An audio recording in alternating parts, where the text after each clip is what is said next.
नमस्कार मित्रांनो, आज आपण पाहतोय 11th standard biology lesson number 10 that is animal tissue. त्यामध्ये आज आपण मस्क्युलर टिश्यू आणि नर्वस टिश्यू पाहणार आहोत. So let us start. हा आपला व्हिडिओ नंबर 3 आहे. याआधी ऑलरेडी आपण फर्स्ट व्हिडिओमध्ये इपिथेलियल टिश्यू पाहिलं होतं आणि सेकंड व्हिडिओमध्ये आपण कनेक्टिव्ह टिश्यू पाहिलं होतं.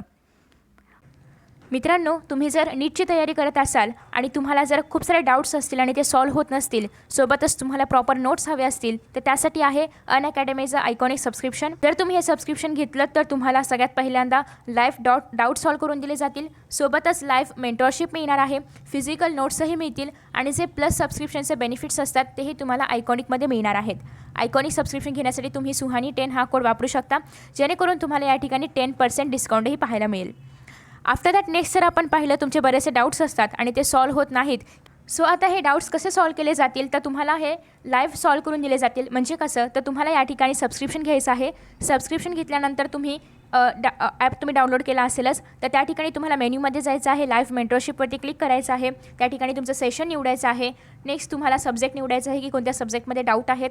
टाईम स्लॉट निवडायचा आहे, तुम्हाला कधी हा डाऊट सॉल्व्ह करून पाहिजे किंवा कोणत्या वेळेमध्ये तुम्ही लाईव्ह येऊ शकता वगैरे. तुम्हाला तुमच्या नोट्स किंवा तुमचे क्वेश्चन्स डाऊट्स वगैरे अपलोड करायचे आहेत आणि मग तुमचं सेशन या ठिकाणी कन्फर्म होईल आणि तुम्हाला त्या वेळेमध्ये तुमचे सगळे डाऊट्स सॉल्व्ह करून दिले जातील. सोबतच अनअकॅडमीचे जे काही नोट्स आहेत ते अतिशय उत्कृष्ट आहेत. तुम्ही जर या ठिकाणी पाहिलं तर ते टॉप रँकर्सने रिव्ह्यू केलेले आहेत, सोबतच टॉप फॅकल्टीने ते रिव्ह्यू केलेले आहेत. आणि तुम्ही जर या ठिकाणी पाहिलं तर हे नोट्स तुम्हाला ऑफलाईनही मिळतील, म्हणजे तुम्हाला घरीही फिजिकल कॉपी दिली जाईल. सोबतच ॲपमध्ये देखील तुम्ही हे नोट्स ॲक्सेस करू शकता. सोबतच जे आयकॉनिक लर्नर्स आहेत किंवा आयकॉनिक सबस्क्रिप्शन त्यांनी घेतलेलं आहे, त्यांना हे नोट्स घरी देखील दिले जातील. जे प्लसचे लर्नर्स आहेत किंवा जे प्लसचं सबस्क्रिप्शन त्यांनी घेतलेलं आहे, त्यांना हे नोट्स ॲपमध्ये पाहायला मिळतील.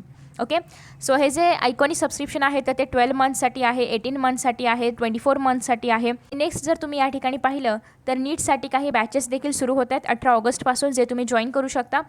सगळ्यात पहिल्यांदा आहे नीट UG 2022साठी, ज्याचं नाव आहे अर्ली अचिव्हर्स बॅच. आणि नेक्स्ट आहे ते म्हणजे नीट UG 2023साठी, ज्याचं नाव आहे उद्देश बॅच. सो या 2 बॅचेस या ठिकाणी स्टार्ट होत आहेत. त्याला देखील तुम्ही जॉईन करू शकता अनअकॅडमीवरती. त्यासाठी तुम्हाला या ठिकाणी सबस्क्रिप्शन घ्यावं लागेल आणि सबस्क्रिप्शनसाठी तुम्ही या ठिकाणी सुहानी 10 हा कोड यूज करणार आहात, जेणेकरून तुम्हाला त्या ठिकाणी ऑफर मिळेल. सोबतच तुम्हाला काही फायनान्शियल असिस्टन्स हवा असेल तर तुम्ही या ठिकाणी कॉल देखील करू शकता या नंबरवरती, जेणेकरून तुम्हाला काही फायनान्शियल असिस्टन्स मिळेल फॉर नीट UGसाठी. ओके, 2022साठी आणि 2023साठी. नेक्स्ट आहे या ठिकाणी अनअकॅडमीची वीकली टेस्ट होत असते, स्कॉलरशिप टेस्ट फॉर नीट एस्पिरियंटसाठी. आणि सगळ्यात महत्त्वाचं म्हणजे ही टेस्ट फ्री आहे. यासाठी तुम्हाला कोणतीही काही फी वगैरे पे करायची गरज नाही आहे. आणि तुम्ही जर या टेस्टमध्ये खूप चांगला रँक तुम्हाला जर मिळाला तर तुम्हाला सगळ्यात पहिल्यांदा म्हणजे नीट UGचं प्लसचं सबस्क्रिप्शन मिळणार आहे. 1st to 3rd रँकसाठी, 4 to 10साठी 75% scholarship असेल. 11 to 50 जर रँक असेल तर 50% स्कॉलरशिप असेल. 51 to 150 जर रँक असेल तर तुम्हाला 25% स्कॉलरशिप पाहायला मिळेल. सो हे जे नीट UGचं जे रोज सकाळी 11 वाजता संडेला जी तुमची एक्झाम होणार आहे स्कॉलरशिपची, यासाठी तुम्ही सुहानी 10 हा कोड वापरू शकता. सोबतच या ठिकाणी हा जो QR कोड आहे तो स्कॅन करा आणि तुम्हाला त्या ठिकाणी ॲक्सेस दिला जाईल ही टेस्ट अटेंड करण्यासाठी. तर अशा पद्धतीने सबस्क्रिप्शन आहे अनअकॅडमीचं, जे तुम्ही घेऊ शकता आणि या ठिकाणी तुम्हाला स्कॉलरशिप देखील मिळेल जर तुम्ही योग्य रँक वगैरे मिळवलं तर त्यासाठी. पहिल्यांदा आपण पाहतोय muscular tissue. The cells of this tissue are elongated and are called muscle fibre. So तुम्ही जर या ठिकाणी डायग्राममध्ये पाहिलं तर तुम्हाला या ठिकाणी मसल फायबर पाहायला मिळतं आहे. मसल फायबर म्हणजेच काय, मायोफायबर.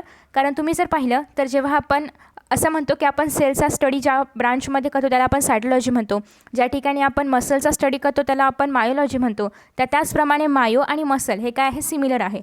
सो मसल फायबर म्हणजेच myofibril. Okay, so after that next आहे each muscle fibre is covered by a membrane called as sarcolemma. So प्रत्येक मसल फायबर तुम्ही जर पाहिलं तर प्रत्येक मसल फायबरला एका मेम्ब्राननी कवरिंग केलेलं असतं आणि त्या कवरिंगला किंवा त्या मेम्ब्रानला आपण म्हणणार आहोत sarcolemma. Cytoplasm of muscle cell is called sarcoplasm. Obviously cell आहे म्हटल्यानंतर सायटोप्लाझम असणार आहे आणि हे जे सायटोप्लाझम आहे जे मसल सेलमध्ये प्रेझेंट आहे त्याला आपण सार्कोप्लाझम म्हणतोय. आता आपण हे सार्को शब्द का वापरतोय, तर सार्को याचा अर्थ पण मसलच होतो. ओके, म्हणजे मसलला आपण मायोफायब्रिल म्हणजे मायो पण म्हणतो, सोबतच सार्को पण असा पण उच्चार करतो. सो या ठिकाणी सार्कोप्लाझम म्हणजे काय, मसलमध्ये असणारं जे पण सायटोप्लाझम आहे त्याला आपण सार्कोप्लाझम म्हणतो. नेक्स्ट आहे large number of contractile fibrils called myofibrils are present in sarcoplasm. सार्कोप्लाझममध्ये खूप मोठ्या प्रमाणामध्ये मायोफायब्रिल्स प्रेझेंट असतात, म्हणजेच मसल फायबर्स प्रेझेंट असतात.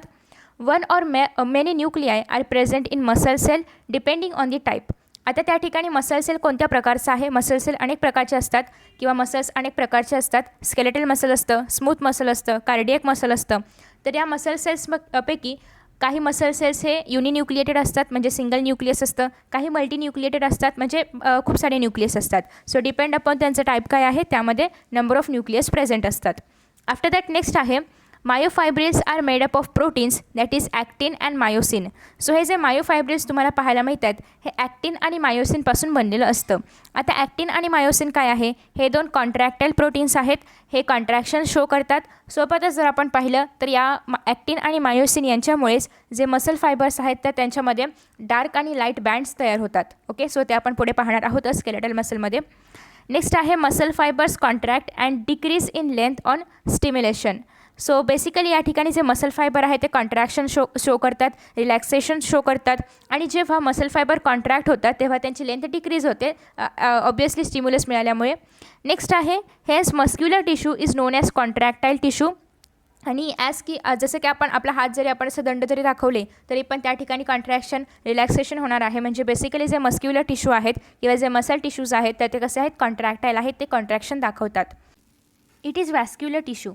So what is mean by vascular tissue? As you know की आपण आधीच्या व्हिडिओजमध्ये पण पाहिलं आहे वॅस्क्युलर याचा अर्थ काय की ज्यामधून ब्लड पास आउट होऊ शकतं, ज्यामध्ये आर्टरीज आहेत, ज्यामध्ये वेन्स आहेत, याला आपण म्हणतो ते वॅस्क्युलर टिश्यू आहेत. And is innovated by nerves too. आणि सोबतच हे थोडंसं नर्वसारखं पण बिहेव करतात कारण याच्या आजूबाजूला नर्व्स पण असतात ऑब्वियसली. सो त्याच्यामुळे आपण असं म्हणतो की मसल सेल्स जे आहेत ते कॉन्ट्रॅक्टाईल तर आहेतच म्हणजे ते कॉन्ट्रॅक्टेबिलिटी पण शो करतातच आणि सोबतच ते इरिटेबिलिटी पण शो करतात. दोन्ही पण कॅरेक्टरिस्टिक्स आपल्याला मसल सेल्समध्ये पाहायला मिळतात. नेक्स्ट आहे muscle cells contain large number of mitochondria. यामध्ये खूप मोठ्या प्रमाणामध्ये मायटोकॉन्ड्रिया प्रेझेंट असतं. ही सगळ्यात महत्त्वाची लाईन आहे. आफ्टर दॅट नेक्स्ट आहे आता आपण मसल्सचे काही प्रकार पाहतोय. फर्स्ट आहे स्केलेटल मसल. नावामध्ये स्केलेटल आहे.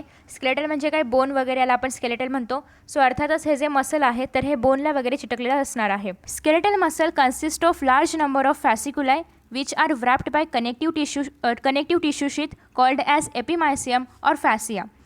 सो हे एक स्ट्रक्चर आहे. आता याच्यामध्ये जर आपण पाहिलं तर आपण थोडंसं एक स्ट्रक्चर ड्रॉ करूया. Let me take 1 minute. Okay, so आता हे जे मी आतले गोळे काढलेले आहेत हे काय आहेत? मायोफायब्रिल आहेत. हे काय आहेत? मसल फायबर किंवा मायोफायब्रिल आहेत. आणि हे जे मायोफायब्रिल ह्यालाच मी हे जे छोटे छोटे गोळे आहेत त्याला इथे झूम करून दाखवते. सो हे जे या ठिकाणी मायोफायब्रिल आहे तर ह्याचं जे एक कवरिंग आहे की जे मी आता डार्क करत आहे हे जे कवरिंग आहे याला आपण म्हणणार आहोत एंडोमायसियम. हे थोडंसं एक्स्ट्रा आहे बट तुम्हाला एपिमायसियम काय आहे हे सांगण्यासाठी हे गरजेचं आहे. याला आपण म्हणणार आहोत एंडोमायसियम कारण हे आतमध्ये आहे. सो बेसिकली जे मायोफायब्रिल असतात तर यांच्या कवरिंगला आपण म्हणतो एंडोमायसियम. आता हे बरेचसे हे सगळे जे काय आहेत मायोफायब्रिल्स आहेत, बरेचसे मायोफायब्रिल्स जेव्हा एकत्र येतात तेव्हा तो जो एक बंडल असतो मायोफायब्रिल्सचा किंवा मायोफायबर्सचा त्याला आपण म्हणणार आहोत फॅसिकुलाय. ओके, सो त्याला आपण म्हणणार आहोत फॅसिक्युलस किंवा फॅसिकुलाय खूप सारे असतील तर. सो याचे सगळे बंडल्स म्हणजे सगळे जेव्हा मसल फायबर एकत्र येतात, मायोफायब्रिल्स एकत्र येतात तर त्यांच्या बंडलला आपण या ठिकाणी म्हणणार आहोत फॅसिक्युलस. आणि हे जे फॅसिक्युलस आहे याचं जे काही आउटर मेम्ब्रान आहे जसं की या ठिकाणी आपण आउटर मेम्ब्रान पाहिलं मायोफायब्रिलचं ज्याला आपण एंडोमायसियम म्हणतो. सो हे जे फॅसिकुलाय आहे याचं जे आउटर मेम्ब्रान आहे याला आपण म्हणणार आहोत पेरीमायसियम. ओके, सो याला आपण म्हणणार आहोत पेरीमायसियम. आता बरेचसे जेव्हा फॅसिकुला एकत्र येतात, हा एक फॅसिकुला आहे, हा एक आहे असे अजून बरेचसे जेव्हा एकत्र येतात तेव्हा यांचा पण एक बंडल तयार होतो आणि हा जो एक बंडल आहे याच्या आउटर मेम्ब्रानला आपण म्हणणार आहोत एपिमायसियम. ओके, एपिमायसियम. सो बेसिकली पुन्हा एकदा रिवाईज करते की या ठिकाणी बरेचसे मायोफायब्रिल्स एकत्र येतात आणि त्यापासून फॅसिकुलाय तयार करतात. मायोफायब्रिल्सच्या आउटर कवरिंगला आपण एंडोमायसियम म्हणतो, फॅसिकुलायच्या आउटर कवरिंगला आपण पेरीमायसियम म्हणतो. बरेचसे फॅसिकुलाय एकत्र येतात ज्याला की आपण त्याच्यापासून एक नवीन स्ट्रक्चर तयार होतं त्याला आपण म्हणणार आहोत या ठिकाणी एक आणि ते ज्याच्याने लायनिंग असते त्याला आपण म्हणणार आहोत या ठिकाणी एपिमायसियम. ओके, आणि अशा पद्धतीने एक मसल टिश्यू तयार होणार आहे. ओके, आफ्टर दॅट नेक्स्ट आहे एपिमायसियमलाच आपण फॅसिया पण म्हणू शकतो. Each individual fasciculus is covered by perimysium. आत्ताच आपण पाहिलं की जे या ठिकाणी फॅसिक्युलस असणार आहेत हे फॅसिक्युलस तर हे कशाने कवर असणार आहे? पेरीमायसियमने. नेक्स्ट आहे each fasciculus in turn consist of many muscle fibres called as myofibres. आणि हे जे फॅसिक्युलस आहे याच्यामध्ये बरेचसे या ठिकाणी छोटे छोटे मसल फायबर्स असणार आहेत त्याला आपण म्हणणार आहोत मायोफायबर्स. ओके, त्याच्या कवरिंगला आपण म्हणणार आहोत एंडोमायसियम, याच्या कवरिंगला आपण म्हणणार आहोत पेरीमायसियम. सो आफ्टर दॅट नेक्स्ट आहे या ठिकाणी की each muscle fibre is a syncytial fiber that contains several nuclei. प्रत्येक मसल फायबर जर आपण पाहिला तर त्यामध्ये खूप मोठ्या प्रमाणामध्ये आपल्याला न्यूक्लियस पाहायला मिळतात, म्हणजे खूप मोठ्या नंबरमध्ये न्यूक्लियस पाहायला मिळतात. सिन्सायटियल म्हणजे काय, ती एक कंडिशन आहे की ज्या ठिकाणी न्यूक्लियस खूप जास्त असतात, म्हणजे जिथे आपण म्हणतो की कॅरिओकिनेसिस होतं, सेल डिव्हिजन होत असताना कॅरिओकिनेसिस होतं आणि त्याच्यानंतर सायटोकिनेसिस होतच नाही, फक्त कॅरिओकिनेसिस होतं. तर अशा कंडिशनमध्ये काय होतं, न्यूक्लियस डिवाइड होतात बट सायटोप्लाझम डिवाइड न झाल्यामुळे सेल पूर्णतः डिवाइड होत नाही. सो त्या कंडिशनला आपण म्हणणार आहोत सायन्सायटियल. आणि सायन्सायटियल फायबर्स म्हणजे काय, हे खूप सारे न्यूक्लियस एकत्र येऊन तयार झालेलं फायबर. नेक्स्ट आहे the cell membrane called sarcolemma delimits the cytoplasm called as sarcoplasm called as sarcoplasm. So basically मसल्समध्ये जे सायटोप्लाझम प्रेझेंट आहे त्याला आपण सार्कोप्लाझम म्हणतो, आणि त्या सार्कोप्लाझमला लिमिट करण्यासाठी म्हणजे सार्कोप्लाझमला एका मेम्ब्रानमध्ये ठेवण्याचं काम कोण करणार आहे, sarcolemma, because sarcolemma is a membrane. So next आहे sarcoplasm contains large number of parallelly attached myofibrils, hence nuclei get shifted to periphery. So तर या ठिकाणी जर आपण पाहिलं तर याच्यामध्ये खूप मोठ्या प्रमाणामध्ये हे जे सार्कोप्लाझम आहे याच्यामध्ये खूप मोठ्या प्रमाणामध्ये मायोफायब्रिल्स प्रेझेंट असतात, आणि मायोफायब्रिल्सचं प्रमाण जास्त असल्यामुळे जे न्यूक्लियस यांच्यामध्ये प्रेझेंट आहेत तर ते सेंटरला न राहता पेरिफेरी म्हणजे त्यांचं जे काही सरफेस आहे तर त्या सरफेसवरती हळूहळू सरकत येऊ लागतात. आफ्टर दॅट नेक्स्ट आहे each myofibril is made up of repeated functional units called as sarcomere. So प्रत्येक मायोफायब्रिल कशापासून बनलेला आहे, सार्कोमेअरपासून. आता हे सार्कोमेअर काय आहे तर तुम्हाला या ठिकाणी सार्कोमेअर काय आहे तर ते पाहायला मिळेल. हे एक मायोफायब्रिल आहे, या ठिकाणी तुम्हाला झेड लाईन पाहायला मिळते. ओके, सो ही जी झेड लाईन आहे तर झेड लाईनचा अर्थ काय होतो तर बेसिकली तुम्ही जर या ठिकाणी पाहिलं तर ॲज यू नो की तुम्हाला या ठिकाणी डार्क आणि लाईट बँड्स पाहायला मिळतात. सो इथे तुम्ही जर पाहिले या डायग्राममध्ये तर थोडेसे डार्क बँड्स आहेत आणि थोडेसे लाईट बँड्स आहेत. सो हे जे लाईट आहे म्हणजे हे जो तुम्हाला लाईट कलर पाहायला मिळतो, जो डार्क कलर आहे तो आहे ब्राऊन आणि लाईट कलर आहे तो थोडासा लाईट ब्राऊन आहे. सो हा जो लाईट बँड आहे तर या लाईट बँडमध्ये एक लाईन तयार होते आणि ती लाईन असते ती म्हणजे झेड लाईन, आणि हे ऑल्टरनेट असतात, एक लाईट बँड मग एक डार्क बँड मग परत एकदा लाईट बँड असं या ठिकाणी ऑल्टरनेट असणार आहे. सो इथे लाईट आहे म्हणजे ऑब्व्हियसली मध्ये डार्क आणि इथे पुन्हा लाईट बँड असणार आहे, आणि या लाईट बँडवरती पण सेम झेड लाईन प्रेझेंट असणार आहे. सो जे दोन झेड लाईनमधलं जे अंतर आहे त्याला आपण म्हणणार आहोत सार्कोमेअर. ओके, दोन झेड लाईनमधलं जे अंतर असतं त्याला आपण म्हणणार आहोत सार्कोमेअर. आता हेच पुन्हा या ठिकाणी परत एकदा लाईट बँड असेल, इथे पण झेड लाईन असणार, सो या डिस्टन्सला आपण पुन्हा सार्कोमेअर म्हणणार. पुन्हा इथे डार्क परत एकदा लाईट परत या डिस्टन्सला आपण सार्कोमेअर म्हणणार. So basically Z to Z जे डिस्टन्स असतं त्याला आपण सार्कोमेअर म्हणतो. आफ्टर दॅट नेक्स्ट आहे की each sarcomere has a dark band called as anisotropic, आणि एनॅस्ट्रोपिकलाच आपण ए बँड पण म्हणतो थोडक्यात, आणि याला आपण अजून एक नाव देतो तो म्हणजे डार्क बँड. आणि in the centre of A band is light area that is called as H zone. आणि या ठिकाणी तुम्ही जर पाहिलं तर हा जो एक डार्क एरिया आहे या डार्क एरियाच्यामध्ये तुम्हाला एक ऑरेंज कलर पाहायला मिळतो आहे, म्हणजे थोडक्यात त्या ब्राऊनपेक्षा थोडासा लाईट कलर पाहायला मिळतो आहे. सो डार्क बँडच्या मध्ये एक लाईट कलर आहे किंवा एक लाईट बँड आहे, त्याला आपण थोडक्यात एच झोन असं म्हणणार आहोत, म्हणजेच हेन्सेन्स झोन असं आपण त्याला म्हणतो. सो बेसिकली फक्त एच झोन लक्षात ठेवलं तरी पण पुरेसं आहे. नेक्स्ट आहे in the centre of H zone there is M line. So तुम्ही जर ह्याला अजून झूम केलं तर हा जो एच झोन आहे याच्यामध्ये पण एक लाईन आहे आणि त्याला आपण म्हणणार आहोत एम लाईन. ओके, सो याच्यामध्ये एक या ठिकाणी लाईन असणार आहे आणि त्या लाईनला नाव देण्यात आलेलं आहे M line. A bands are made up of myosin. हे सगळ्यात महत्त्वाचं आहे की ए बँड्स म्हणजे काय, जे डार्क बँड्स आहेत तर ते. सो ए बँड्स जे आहेत तर ते मायोसिनने बनलेले आहेत, आणि जे लाईट बँड असतात, लाईट बँड म्हणजेच काय की ज्याला आपण आय बँड म्हणतो तर ते बनलेले आहेत ॲक्टिनने. सो कोणकोणत्या प्रोटीनने बनले हे पण लक्षात ठेवणं गरजेचं आहे. आणि जर आपण या ठिकाणी पाहिलं तर यामध्ये मायोसिनसोबतच थोड्याफार प्रमाणामध्ये ॲक्टिन पण प्रेझेंट असतं. सो इथे आपण दोन्ही पण घेऊ शकतो, मायोसिन आणि ॲक्टिन. कोणामध्ये, डार्क बँडमध्ये. आफ्टर दॅट नेक्स्ट आता आपण पाहतोय okay, so on the either side of A band there are light bands called as isotropic, आणि ज्याला आपण आय बँड असंही म्हणतो, ज्यामध्ये फक्त ॲक्टिन असतं. बट डार्क बँड जर आपण पाहिलं, डार्क बँड किंवा ए बँड यामध्ये ॲक्टिन पण असतं आणि मायोसिन पण असतं, पण आय बँडमध्ये फक्त आणि फक्त ॲक्टिन असतं. सो आफ्टर दॅट नेक्स्ट आहे की myosin are thick and dark coloured while actin filaments are thin and light coloured. So याचा अर्थ काय, या ठिकाणी जो आपल्याला डार्क झोन पाहायला मिळतो आहे किंवा डार्क बँड पाहायला मिळतो आहे, डार्क बँडमध्ये काय आहे, मायोसिन. ॲक्टिन पण आहे पण जास्त प्रमाण असणार आहे मायोसिनचं. आणि मायोसिन कसं असतं, बेसिकली थिक असतं म्हणजे जाड असतं, आणि सोबतच डार्क कलरचं असतं, त्याच्यामुळे याला डार्क बँड आपण असं म्हणतो. आणि नेक्स्ट जे आहे ॲक्टिनपासून बनलेलं आहे ते म्हणजे लाईट बँड, आणि ॲक्टिन थोडंसं थिन असतं as compared to the myosin. So हा जो बँड असणार आहे हा थोडासा थिन असणार आहे आणि लाईट कलरमध्ये असणार आहे. आफ्टर दॅट नेक्स्ट आहे की adjacent light bands are separated by Z line. So हा लाईट बँड आणि हा लाईट बँड यांच्यामध्ये काय आहे, झेड लाईन आपल्याला पाहायला मिळते आणि दोन झेड लाईनमधला डिस्टन्स म्हणजे सार्कोमियर. आफ्टर दॅट नेक्स्ट आहे की dark and light bands on neighbouring myofibrils correspond with each other and hence the muscle gets striated appearance. आणि या ठिकाणी जर आपण पाहिलं तर इथे एक लाईट बँड, मग एक डार्क बँड, मग लाईट, मग डार्क, याच्यामध्ये स्ट्रेशन्स तयार होतात आणि त्याच्यामुळे आपल्याला स्ट्रेटेड मसल पाहायला मिळतं. म्हणजे असे बँडवाले मसल किंवा मध्ये मध्ये कलर असणारे असे स्ट्रक्चरवाले मसल आपल्याला पाहायला मिळतात, muscle tissues. So after that next आहे skeletal muscle show quick and strong voluntary contraction. हे व्हॉलंटरी आहे, आपल्या मर्जीनुसार आपण याला हलवू शकतो. आपल्या बायसेप्समध्ये जे मसल्स आहेत त्याला आपण म्हणतो स्केलेटल मसल्स. सो ते आपल्या मर्जीनुसार आपण हलवू शकतो आणि ऑब्वियसली याचं कॉन्ट्रॅक्शन आपल्या हातामध्ये आहे, आपल्या कंट्रोलमध्ये आहे. They bring about voluntary movements of the body. You will study about working of skeletal muscle in the chapter that is movement and locomotion. So तुम्ही हे पुढच्या चॅप्टरमध्ये पाहणार आहातच. नेक्स्ट आता आपण पाहतोय एक्स्ट्रा इन्फॉर्मेशन आहे थोडीशी रेड आणि व्हाईट पिगमेंटबद्दल. So on the basis of amount of a red pigment skeletal muscles are of two main types, that is red and white. So red muscles contain very high amount of myoglobin.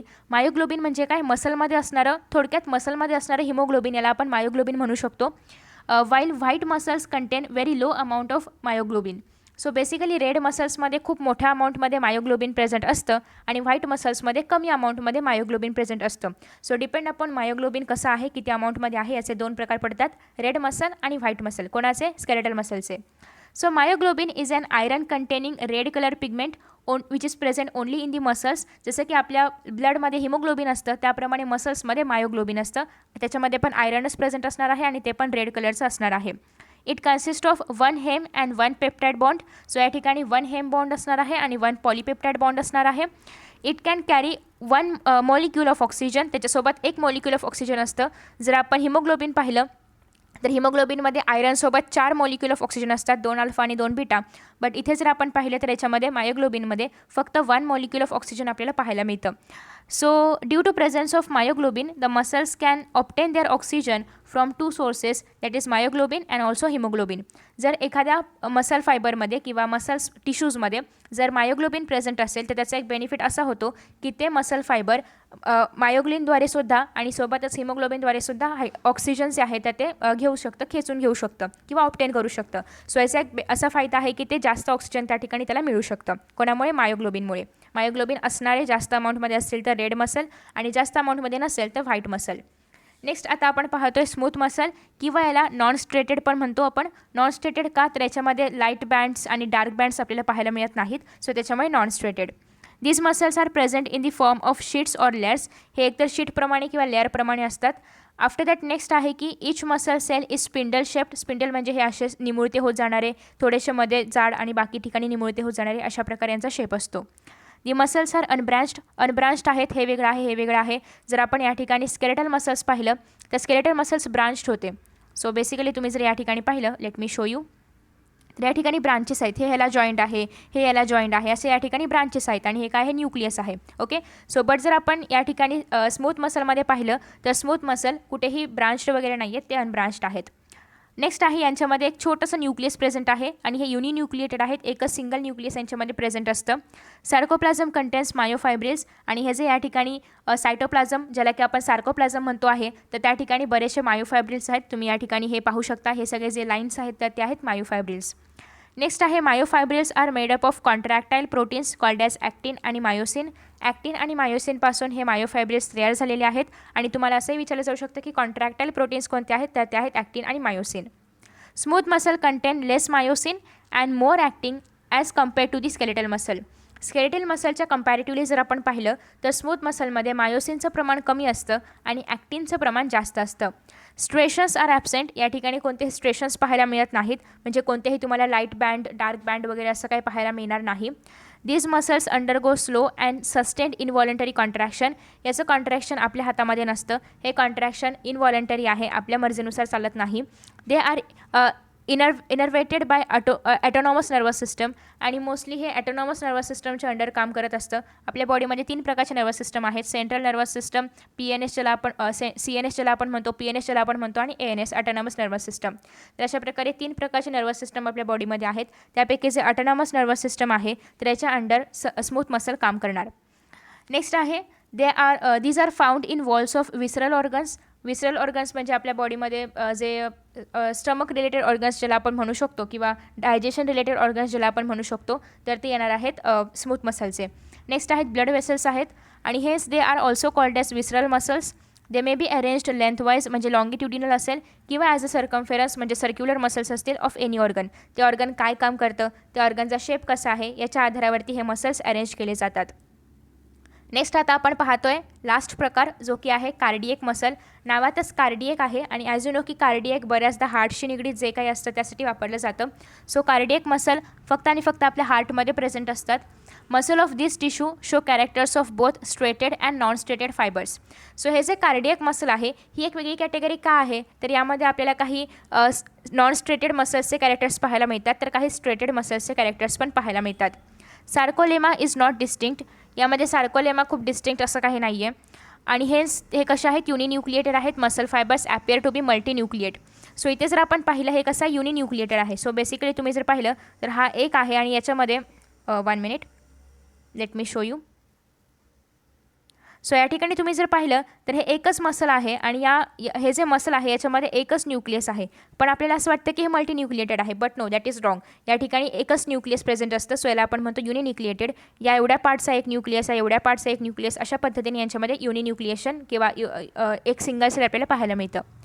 ॲडजसंट muscle fibres join together to give branched appearance to the tissue. आणि जे आजूबाजूचे muscle fibres असतात ते एकत्र join होतात, आणि यामुळे या ठिकाणी आपल्याला ब्रांचिंग पाहायला मिळते.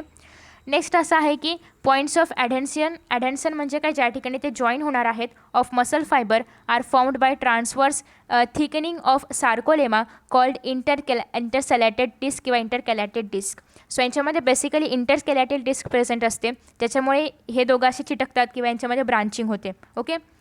सो आफ्टर दॅट नेक्स्ट आहे की this junctions are at places allow cardiac muscles to contract as a unit, that is it helps in quick transfer of stimulus.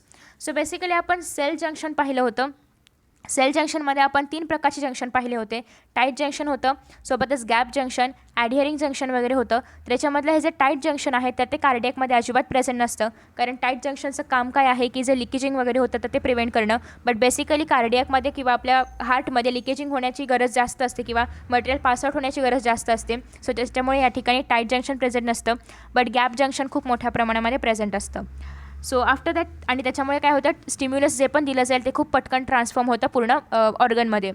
The cardiac muscles are striated involuntary muscles. हे कसे striated आहे, तुम्ही या ठिकाणी याच्यामध्ये स्ट्रेशन्स पाहू शकता, आणि इनव्हॉलंटरी आहेत. आपलं हार्ट आपण म्हणू तेव्हा चालतं, आपण म्हणू तेव्हा बंद पडतं का, तर नाही, ते स्वतःहून चालत असतं. स्वतःहून पाहिजे तेव्हा काही प्रॉब्लेम झाला तर क्लोज होतं, आणि मग तो व्यक्ती क्लोज होतो.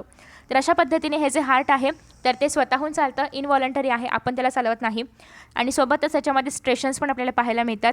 तुम्हाला डार्क आणि लाईट बँड या ठिकाणी पाहायला मिळत असतील. आफ्टर दॅट नेक्स्ट आहे की some mammalian cardiac muscles are are capable of generating impulse of their own. काही मॅमेलियन कार्डियक मसल्स मॉडिफाय झालेले आहेत, डेव्हलप झालेले आहेत की ते स्वतःचे इम्पल्सेस जनरेट करू शकतात. Hence mammalian heart is a myogenic heart, आणि त्यामुळे मॅमेलियन हार्टला आपण मायोजेनिक हार्ट असंही म्हणू शकतो. In some animals cardiac muscles need neutral stimulus to initiate the concentration. But काही ॲनिमल्समध्ये कार्डियक मसल्सला एक म्हणजे स्टिम्युलसची गरज असते की स्टिम्युलस मिळाल्यानंतरच ते स्वतःचं कॉन्ट्रॅक्शन वगैरे सुरू करतं. तर त्या पद्धतीने मॅमेलियन कार्डियक मसल्स जे आहेत ते स्वतःचे इम्पल्सेस स्वतः तयार करतात, बट काही ॲनिमल्समध्ये नाही होत. नेक्स्ट आहे such a heart is called as neurogenic heart, आणि ज्यामध्ये स्वतःचे इम्पल्सेस स्वतः तयार केले जात नाही त्याला आपण न्यूरोजेनिक हार्ट असं म्हणू शकतो, कारण ते डिपेंड आहे न्यूरॉन्सवरती for the impulses. Cardiac muscles form myocardium of the heart wall, and हार्टचं जे आउटर कवरिंग आहे किंवा हार्टची जी वॉल आहे तर ते फॉर्म करण्याचं काम कोण करतं, कार्डियक मसल्स. सो बेसिकली या ठिकाणी आपण मसल्स संपवलेला आहे. आणि नेक्स्ट आता आपण पाहणार आहोत nervous tissue. Nervous tissue is composed of nerve cells or neurons and neuroglia. Nerve सेल्सलाच आपण न्यूरॉन्स पण म्हणतो. सो नर्वस टिश्यूमध्ये बेसिकली नर्व सेल्स असतात आणि न्यूरोग्लिया प्रेझेंट असतं. Neuron is the structural and functional unit of nervous system. ही सगळ्यात महत्त्वाची लाईन आहे की जे न्यूरॉन्स असतात तर ते नर्वस टिश्यूमध्ये सगळ्यात महत्त्वाचे स्ट्रक्चरल आणि फंक्शनल युनिट असतात. Neuroglial cell are non nervous supporting cells that fill in the interneuronal space. So आता बेसिकली आपण म्हणतो की नर्वस टिश्यू न्यूरॉन्स आणि न्यूरोग्लियापासून बनलेले आहेत. तर हे न्यूरोग्लिया काय आहे, तर न्यूरोग्लिया सेल्स नॉन नर्वस आहेत, म्हणजे ते न्यूरॉन्समध्ये प्रेझेंट नसतात. सो नॉन नर्वस आहेत आणि ते काय करतात की जे इंटरन्यूरोनल पार्ट आहे तर त्या ठिकाणी ते प्रेझेंट असतात, इंटरन्यूरोनल स्पेसमध्ये ते प्रेझेंट असतात. The neuroglial cells are capable of regeneration and division but neurons are not capable of regeneration because of lack of centriole. So basically जर आपण पाहिलं तर हे जे न्यूरोग्लियल सेल्स आहेत ते स्वतःहून स्वतःला रेप्लिकेट करू शकतात, रिजनरेशन करू शकतात, डिव्हिजन करू शकतात. बट जे न्यूरॉन्स आहेत जे आपले हे ज्याला आपण नर्व सेल्स म्हणतो, तर नर्व सेल्स स्वतःहून स्वतःला डुप्लिकेट करू शकत नाहीत, रिजनरेट करू शकत नाहीत. का, तर त्यांच्यामध्ये सेंट्रिओल नाही आहे. सेंट्रिओल नाही आहे म्हणजे स्पिंडल फायबर तयार होणार नाही. स्पिंडल फायबर नाही म्हणजे मेटाफेज नाही, अनाफेज नाही, टेलोफेज नाही, असलं काहीच होणार नाही. सो त्याच्यामुळे हे सेल्स स्वतःला डिवाईड करू शकत नाहीत, स्वतःला रिजनरेट करून पुन्हा एकदा तयार करू शकत नाहीत. आफ्टर दॅट नेक्स्ट आहे इंटरसेल्युलर मॅट्रिक्स इज ॲबसेंट. यांच्यामध्ये कोणत्याही प्रकारचं इंटरसेल्युलर मॅट्रिक्स नसतं. इंटरसेल्युलर म्हणजे दोन सेल्सच्या मध्ये असणारं matrix. in the neural tissue. Neuron is an impulse generating and impulse conducting unit. So is a neuron आहे किंवा नर्व सेल आहे. नर्व सेल काय आहे तर इम्पल्स जनरेट करतं आणि इम्पल्स कंडक्ट करतं. इम्पल्स जनरेट करणारं आणि कंडक्ट करणारं एकमेव युनिट आहे. They bring about quick communication within the body. आपल्या बॉडीमध्ये फटाफट कम्युनिकेशन घडवण्याचं काम कोण करतं, नर्व सेल्स करतं. आपल्या हाताला भाजलं की पटकन ब्रेनपर्यंत इन्फॉर्मेशन पोहोचते. आपण लगेच हात बाजूला घेतो की मेणबत्तीवरच ठेवतो, नाही, आपण बाजूला घेतो. म्हणजे ही जी इन्फॉर्मेशन पटकन पोहोचणं आहे हे कोणामुळे होतं, नर्व सेल्समुळे होतं. नेक्स्ट आहे neurons change action potential of their membrane on receiving any external stimulus. ज्याप्रमाणे स्टिम्युलस मिळेल, जसं की आपण आता मेणबत्तीचं एक्झाम्पल घेतलं, मेणबत्ती आहे समोर, आपण त्याच्यावरती हात ठेवला तर आपण हात तसंच ठेवतो का, तर नाही. आपल्याला मेणबत्तीमधून असं काहीतरी स्टिम्युलस मिळते की जे आपल्या स्किनला चांगलं नाही आहे किंवा आपला हात त्या ठिकाणी भाजतोय, हे त्या न्यूरॉन्सपर्यंत पोहोचतं. ते न्यूरॉन्स ही सगळी इन्फॉर्मेशन ब्रेनपर्यंत पोहोचवतं. परत ब्रेन काय करायचं हे ठरवतं आणि मग आपला हात तिथून निघतो. म्हणजे हे किती फास्ट होत असेल याच्यावरून तुम्ही ते न्यूरॉन्स किती फास्ट काम करतात याचा अंदाज लावू शकता. नेक्स्ट आहे की this property of neuron is called as excitability. So हे जे एक्साईट होणं आहे की काहीतरी झालं आणि पटकन इन्फॉर्मेशन पोहोचवली, हे जे एक्सायटेबिलिटी आहे हे कशामध्ये असते, न्यूरॉन्समध्ये. सो ती एक खूप मोठी अशी किंवा खूप स्पेशल अशी प्रॉपर्टी आहे न्यूरॉन्सची. They also carry a wave of electric impulse from dendron to axon. So तुम्ही जर या ठिकाणी पाहिलं तर बेसिकली हे जे आहेत, let me show you. So हे जे आहे त्याला आपण डेंड्राइट्स म्हणतो किंवा डेंड्रॉन म्हणतो आणि हे जे या ठिकाणी ह्याला आपण एक्झॉन म्हणतो. ओके, सो ह्याला आपण एक्झॉन टर्मिनल पण म्हणू शकतो.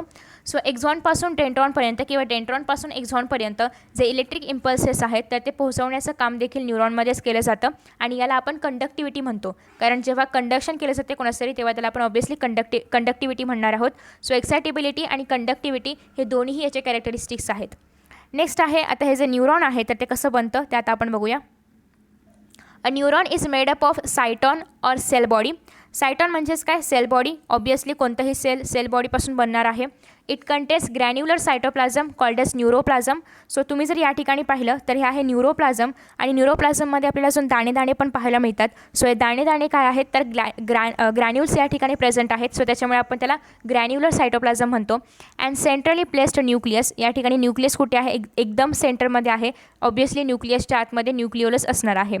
नेक्स्ट आहे न्यूरोप्लाझम कंटेन्स मायटोकॉन्ड्रिया. यामध्ये सगळं असतं. मायटोकॉन्ड्रिया आहे, गोल्जी ॲपॅरेटस आहे, रफ एंडोप्लाझमिक रेटिक्युलम आहे, ग्रॅन्युल्स आहेत आणि हे जे ग्रॅन्युल्स आहेत जे आपल्याला या ठिकाणी टिपके पाहायला मिळतात तर ग्रॅन्युल्सलाच आपण निसेल्स ग्रॅन्युल्स असं म्हणतो. हे निसेल्स ग्रॅन्युल्स बनलेले असतात RNA पासून. आफ्टर दॅट नेक्स्ट आहे, हे पण तुम्हाला विचारलं जाऊ शकतं. आफ्टर दॅट नेक्स्ट आहे की cell body gives out 2 types of processes, namely dendron and axon. आता या ठिकाणी सेल बॉडी जी आहे म्हणजे हे पूर्ण जे सेल बॉडी आहे किंवा पूर्ण सेल जे आहे यापासून 2 प्रकारचे पार्ट्स तयार होतात. एकतर हे वरचे जे आहेत हे डेंड्रॉन्स आणि खालचे जे आहेत ते एक्झॉन. एक शेपटी जी आहे ते एक्झॉन आणि हे जे ब्रांचेस आहेत त्याला आपण डेंड्रॉन म्हणतो. So the fine branches of dendron are called as dendrites. आणि हे जे ब्रांचेस आहेत ॲक्च्युअल ब्रांचेस त्याला आपण म्हणणार आहोत डेंड्राइट्स आणि हा जो यांचा मूळ आहे त्याला आपण म्हणणार आहोत डेंड्रॉन. नेक्स्ट आहे the fine branches are called as dendrites and they carry impulse towards cyton. आणि इकडून इम्पल्स घेणं आणि या सायटॉनला प्रोव्हाइड करणं म्हणजे सेल बॉडीमध्ये आणण्याचं काम कोण करणार आहे, डेंड्राइट्स. ओके, सो बाहेरून एक्सटर्नल स्टिम्युलस किंवा जे पण इम्पल्स असेल तर ते घेणं किंवा एक्झॉनकडून घेणं, दुसऱ्या एक्झॉनकडून घेणं आणि ते आतमध्ये सेल बॉडीला पुरवणं याचं काम करणार आहे डेंड्राइट्स. आफ्टर दॅट नेक्स्ट आहे एक्झॉन, म्हणजे शेपटी कशी बनलेली आहे. And axon is single elongated cylindrical process. Single आहे, एलॉंगेट आहे, खूप मोठा आहे आणि सोबतच सिलेंड्रिकल आहे. एक्झॉन इज बाउंडेड बाय एक्झोलेमा. सो एक्झॉन आहे, एक्झॉनला कशाने तरी बाउंड असणार आहे, काहीतरी मेम्ब्रान असणार आहे आणि त्या मेम्ब्रानला आपण या ठिकाणी एक्झोलेमा असं म्हणतो. ऑब्वियसली याच्यामध्ये या एक्झॉनमध्ये पण काहीतरी लिक्विड मटेरियल असणार आहे, प्रोटोप्लाझम, ज्याला आपण म्हणणार आहोत एक्झोप्लाझम. ओके. आफ्टर दॅट नेक्स्ट आहे की it contains large number of mitochondria and fibres. आणि याच्यामध्ये खूप मोठ्या प्रमाणामध्ये मायटोकॉन्ड्रिया असतं आणि न्यूरोफायब्रिल्स पण प्रेझेंट असतात. Axon is enclosed in a fatty sheath called as myelin sheath. So तुम्ही जर या ठिकाणी पाहिलं तर एक्झॉन जे आहे, एक्झॉनच्या भोवती तुम्हाला असं हे जे स्ट्रक्चर पाहायला मिळते, हे काय आहे, शीथ आहे, मायलिन शीथ ज्याला आपण म्हणतो, तर ते या ठिकाणी प्रेझेंट आहे. Outer covering of myelin sheath is neurilemma. आणि हे जे मायलिन शीथला पण एखादं कवरिंग आहे ज्याला आपण म्हणणार आहोत या ठिकाणी न्यूरिलिमा. नेक्स्ट आहे myelin sheath and neurilemma are parts of another cell called as Schwann cell. So हे जे श्वान सेल आहे तर हे श्वान सेलपासून या ठिकाणी तयार होणार आहे, ते म्हणजे मायलिन शीथ आणि न्यूरिलिमा. सो बेसिकली श्वान सेल जे आहे तर ते PNSमध्ये हे मायलिन शीथ तयार करण्याचं काम करतं आणि जर CNS असेल तर त्या ठिकाणी ऑलिगोडेंड्रोसाइट्स तयार करण्याचं काम करतात, काय, मायलिन शीथ. नेक्स्ट आहे the myelin sheath is absent at intervals along the axon. तुम्ही जर या ठिकाणी पाहिलं तर मायलिन शीथ सलग नाही आहे, या ठिकाणी मध्ये ॲबसेंट आहे, इथे मध्ये कुठेतरी ॲबसेंट आहे. सो हे जे खड्डे आहेत त्याला आपण म्हणतो नोड ऑफ रेनवियर. काय म्हणतो, नोड ऑफ रेनवियर. नेक्स्ट आहे the terminal arborization of an axon is called as telodendron. So जर आपण टर्मिनल म्हणजे काय, ॲट दी एंड जर आपण पाहिलं तर तुम्हाला या ठिकाणी ते जे एक्झॉन आहे तर एक्झॉन ज्या ठिकाणी संपत आहे तर त्याला आपण म्हणणार आहोत टर्मिनायझेशन ऑफ अर्बोरायझेशन. सो टर्मिनल अर्बोरायझेशन जे आहे त्याला आपण थोडक्यात म्हणतो टेलोडेंड्रॉन, कारण टेलो म्हणजे शेवट आणि डेंड्रॉन म्हणजे ते डेंड्रॉनप्रमाणे आहे, त्याच्यामुळे टेलोडेंड्रॉन. सो नेक्स्ट आहे की त्यांचं फंक्शन काय आहे, याच्या आधारावरती आपण न्यूरॉन्सला 3 प्रकारामध्ये क्लासिफाय करतो. आता या ठिकाणी पहिला प्रकार आहे तो म्हणजे ॲफरंट न्यूरॉन. ॲफरंट न्यूरॉन म्हणजे काय, तर it carries impulses from sense organ to central nervous system. आता या ठिकाणी काय होतं, सपोज की आपण एखादी इमेज पाहिली, आपल्या डोळ्यांनी एखादी इमेज पाहिली, आपल्या डोळा काय आहे, सेन्सरी ऑर्गन आहे. मग आपल्या डोळ्यामधली ती इमेज हळूहळू आतमध्ये जाऊन ते कशी जाते किंवा ती कशी उमटते हे सगळं तुम्ही लेन्सेस चॅप्टरमध्ये ऑलरेडी 10th स्टँडर्डला पाहिलेलं आहे. सो ही इमेज काय होते, रेटिनावरती तयार होते. रेटिनाकडून हे जे नर्व सेल्स आहेत तर ती इमेज घेऊन जाणार आहेत ब्रेनपर्यंत. ओके. सो असं जे काय चालणार आहे याला आपण म्हणणार आहोत ॲफरंट न्यूरॉन. आणि सोबतच ही जी इन्फॉर्मेशन आहे तर ती सेंट्रल नर्वस सिस्टमपर्यंत घेऊन पाठवली जाते आणि याला आपण सेन्सरी न्यूरॉन असंही म्हणतो. आणि ऑब्वियसली हे कुठे पाहायला मिळणार आहे, dorsal root of spinal cord. Spinal कॉर्डचं डोर्सल म्हणजे काय, मागची बाजू, वेंट्रल म्हणजे काय, पुढची बाजू. तर डोर्सल रूटच्या मागच्या बाजूमध्ये आपल्याला हे पाहायला मिळणार आहेत ॲफरंट न्यूरॉन. आफ्टर दॅट नेक्स्ट आहे ते म्हणजे इफेरंट न्यूरॉन. दोन्ही नावांमध्ये जरासं सिमिलॅरिटी पाहायला मिळते, बट तरीही लक्षात ठेवणं गरजेचं आहे. इफेरंट काय करणार आहे, तर it carries impulses from CNS to effected organ. So आता या ठिकाणी काय होतं, सेन्सरी ऑर्गन्सने जे काही पाहिलं तिथून ॲफेरंट न्यूरॉन्स जे होते तर ते ॲफेरंट न्यूरॉन्स आपल्या CNSमध्ये गेले. मग CNSने कशावरती ॲक्ट करायचं यासाठी जे न्यूरॉन्स आहेत तर ते पाठवले, त्याला आपण म्हणणार आहोत इफेरंट न्यूरॉन. म्हणजे बेसिकली CNSमधून जे बाहेर पडणार आहेत ते आहेत इफेरंट, CNSमध्ये जे जाणार आहेत तर ते आहेत ॲफेरंट. ओके. सो इफेरंट न्यूरॉनला आपण मोटर न्यूरॉन असंही म्हणतो आणि हे आपल्याला वेंट्रल रूट ऑफ स्पायनल कॉर्डमध्ये पाहायला मिळतात, म्हणजे स्पायनल कॉर्डच्या पुढच्या बाजूमध्ये आपल्याला हे पाहायला मिळतात. आता त्याच्यानंतर आहे इंटर न्यूरॉन और असोसिएशन न्यूरॉन. ऑब्वियसली या दोघांच्यामध्ये पण काहीतरी असायला पाहिजे, तर त्याप्रमाणे आहे association neuron. These are located between sensory and motor neuron. Sensory neuron आणि मोटर न्यूरॉन यांच्यामध्ये आपल्याला हे पाहायला मिळतात. These perform processing, integration of sensory impulses and activate appropriate motor neuron to generate motor impulse. आता हे काय करतात, इंटिग्रेशन ऑफ सेन्सरी इम्पल्सेस आणि सोबतच आपले जे काही मोटर न्यूरॉन आहेत तर मोटर न्यूरॉनला मोटर इम्पल्सेस तयार करण्यासाठी किंवा प्रॉपरली ॲक्टिव्ह करण्यासाठी हे हेल्प करत असतात. म्हणजे बेसिकली 2 मुख्य प्रकार आहेत, मोटर आणि सेन्सरी, आणि या दोघांच्यामध्ये येणार आहेत ते म्हणजे असोसिएशन न्यूरॉन. नेक्स्ट आहे डिपेंडिंग ऑन द प्रेझेन्स और absence of myelin sheath. Myelin sheath म्हणजे काय, जसं की तुम्ही या ठिकाणी पाहू शकता या एक्झॉनच्या वरती तुम्हाला एक कवरिंग पाहायला मिळते ज्याला की आपण मायलिन शीथ म्हणणार आहोत. ओके. हे जे वरचं कवरिंग आहे एक्झॉनच्या वरती त्याला आपण मायलिन शीथ म्हणणार आहोत. सो मायलिन शीथ प्रेझेंट आहे की नाही याच्या आधारावरती अजून न्यूरॉनचे प्रकार पडतात. That is myelinated and non myelinated nerve fibre. ज्यांच्यामध्ये मायलिन असेल ऑब्वियसली मायलिनिएटेड, ज्यांच्यामध्ये मायलिन नसेल तर ते असणार आहे नॉन मायलिनिएटेड. सो मायलिनिएटेड और मेड्युलेटेड याला 2 नावं आहेत. जे मायलिनिएटेड असतील त्याला आपण मेड्युलेटेड असंही म्हणतो. So myelinated and modulated nerve fibers have a insulating fatty layer that is called as myelin sheath around the axon. So हे जे एक्झॉन आहे याच्याभोवती हा जो एक फॅटने बनलेला लेअर आहे ज्याला आपण मायलिन शीथ म्हणतो ते असणार आहे मायलिनेटेडमध्ये. आणि this makes the fibre appear white in colour. आणि या फॅटमुळे हे जे फायबर आहे तर ते व्हाईट कलरचं आपल्याला पाहायला मिळतं. आणि त्यानंतर आहे की this sheet is secreted by Schwann cells. आणि हे जे या ठिकाणी तुम्ही श्वान सेल्स पाहू शकता तर या श्वान सेल्समुळे हे जे मायलिनेटेड शीट आहे तर ते तुम्हाला तयार झालेलं पाहायला मिळतं. The sheet is not continuous. तुम्ही जर या ठिकाणी पाहिलं तर हे शीट कंटिन्युअस आहे का नाही, मध्ये जागा आहे. सो मध्ये ही जी जागा आहे त्याला आपण काय म्हणणार आहोत, node of Ranvier. Okay, so त्या मधल्या जागेला आपण म्हणतो नोड्स ऑफ रेनवियर. त्याच्यानंतर आहे न्यूरिलेमा सराउंड्स द एक्झॉन. आणि एक्झॉनच्या भोवती जर आपण पाहिलं तर या ठिकाणी काय आहे, न्यूरिलिमा आहे. ओके, हा जो वरचा लेअर आहे तो कोणाचा आहे, मायलिनेटेड शीटचा आहे. आणि याच्यावरची जो लेअर आहे तो आहे न्यूरिलेमाचा. आफ्टर दॅट नेक्स्ट आता आपण पाहतोय next, the impulse is conducted at a faster rate in such nerve fibers because it jumps from one node to the next node. आता ऑब्वियसली ज्या ठिकाणी मायलिन प्रेझेंट असेल तिथे काय होणार आहे, इम्पल्स जे आहेत तर ते याच्यावरून अशा उड्या मारत पटकन जाऊ शकतात. म्हणजे लवकर ते इम्पल्स जे पण इम्पल्स पाठवले असतील, मग ते सेन्सरी ऑर्गनने पाठवलेले असो किंवा CNS पासून जाणारे असोत, तर ते पटकन ट्रॅव्हल करणार जर त्या ठिकाणी मायलिन शीथ प्रेझेंट असेल तर. नेक्स्ट आहे such transition of impulse is called as saltatory conduction. Saltatory किंवा saltatory whatever. So saltatory condition म्हणजे काय, ज्या ठिकाणी जंप केलं जातं तर त्याला आपण साल्टेटरी असं म्हणतो. आणि या ठिकाणी साल्टेटरी कंडक्शन कोणाचं होतं आहे, इम्पल्सेसचं. So myelin sheath prevents the loss of impulses during conduction. या मायलिन शीथमुळे काय होते, कोणत्याही इम्पल्सचा लॉस होत नाही आहे आणि आपल्याला जे काही प्रॉपर इन्फॉर्मेशन असेल तर ती ब्रेनपर्यंत पोहोचवणं किंवा ब्रेनपासून कुठेही पोहोचवणं ते व्यवस्थित होणार आहे.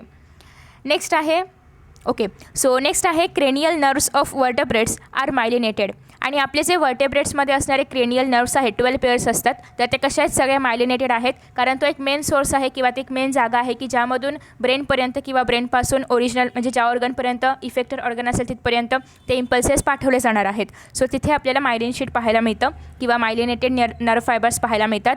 श्वान cells of non medullated nerve fibre does not secrete myelin sheet.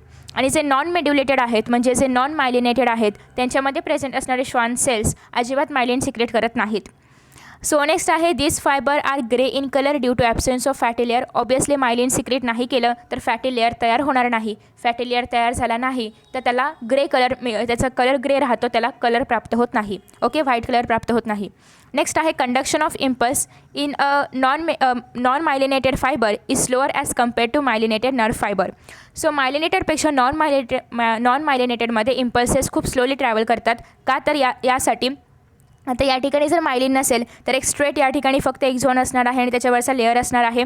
मायलिनमुळे काय होतं, हे जे आपले इम्पल्सेस आहेत तर ते असे जंप करू शकतात त्याच्यावरून याच्यावरती आणि पटकन पोहोचू शकतात.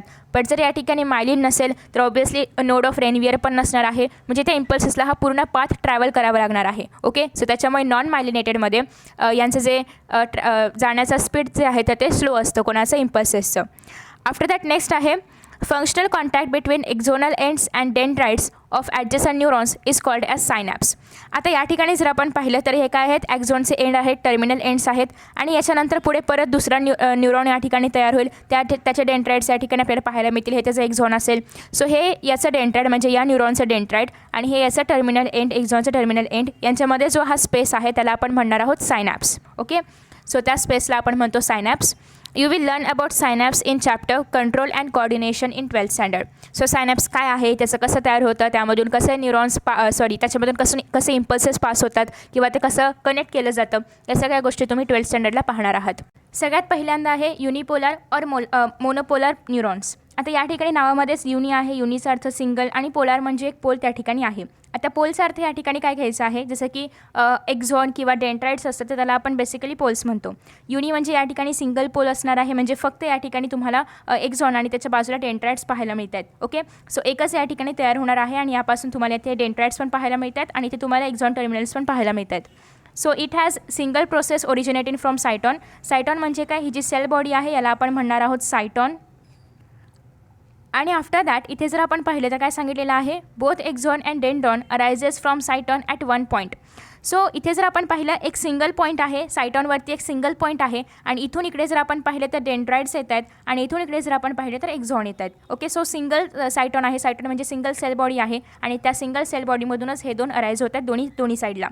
दे conduct impulses to central nervous system. आणि हे जे आहेत तर ते इम्पल्सेस कुठे घेऊन जातात, CNSकडे घेऊन जातात. कुठे प्रेझेंट असतात हे युनिपोलर न्यूरॉन्स, तर neuron of dorsal roots, ganglion of spinal nerve.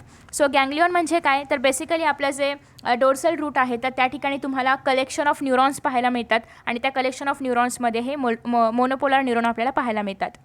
Next आहे बायपोलर. नावामध्ये बाय आहे याचा अर्थ या ठिकाणी दोन प्रोजेक्शन्स आपल्याला पाहायला मिळतील. इट हॅज 2 प्रोसेसेस, 2 प्रोसेस आहेत या ठिकाणी. डेंड्राइट्स वेगळा आहे, एक्झॉन वेगळा आहे, सिंगल सेल बॉडी आहे. So a single dendron and and axon are given off from opposite poles of cyton. So या ठिकाणी डेंड्राइट बाहेर येते, या ठिकाणी एक्झॉन बाहेर येते.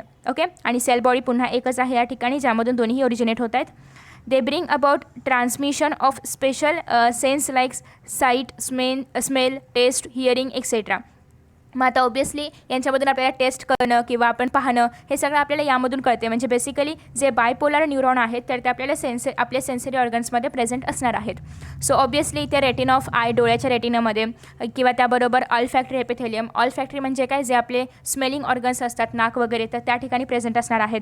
जिथून आपण ऐकतो त्या कानामध्ये वगैरे हे प्रेझेंट असणार आहेत. So basically bipolar neuron sensory ऑर्गन्समध्ये असणार आहेत. युनिपोलर आपल्याला पाहायला मिळतील गँग्लियॉनमध्ये, स्पायनल कॉर्डच्या किंवा स्पायनल नर्वच्या. नेक्स्ट आहे multipolar neuron. Cyton is star shaped. या ठिकाणी जर आपण पाहिलं तर हे पूर्ण डेव्हलप झालेलं असं आहे न्यूरॉन, आणि या ठिकाणी सायटॉन कसं आहे, स्टार शेप्ड आहे. यामधून आपल्याला बाहेर आलेले डेंड्राइट्स पाहायला मिळतात. एक सिंगल एक्झॉन या ठिकाणी ओरिजिनेट झालेला आहे, या ठिकाणी एक्झॉन टर्मिनल्स आहेत. So that gives out more than 2 processes. So या ठिकाणी फक्त डेंड्राइट्स आणि एक्झॉन आहे का, तर नाही. या ठिकाणी आपल्याला बरेचसे डेंड्राइट्स पाहायला मिळतात. इथे कसं फक्त सिंगल एकामधूनच पुढे फाटे फुटत गेले होते, तर त्याप्रमाणे या ठिकाणी आपल्याला बरेचसे डेंड्राइट्स पाहायला मिळतात. आफ्टर दॅट नेक्स्ट आहे there is only 1 axon and remaining are dendrons. या ठिकाणी फक्त एकच एक्झॉन आहे आणि बाकीचे काय आहेत, डेंड्राइट्स आहेत किंवा डेंड्रॉन्स आहेत. Axon initiates from a funnel shape area that is called as axon hillock. So या ठिकाणी जर आपण पाहिलं याला एक्झॉनल झोन असंही म्हणतात, की ज्यामधून इथून एक्झॉन पुढे अराईज होतो आहे. सो हे जे आहे याला आपण एक्झॉनल झोन असंही म्हणू शकतो.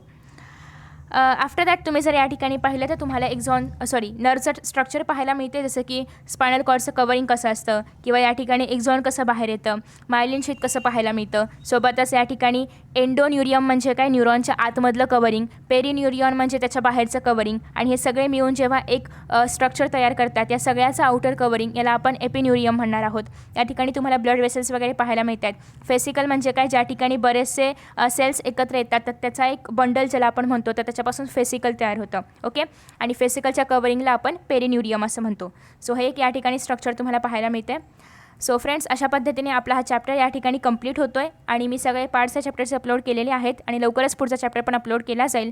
So thank you so much for watching this video and see you in next video. Bye bye.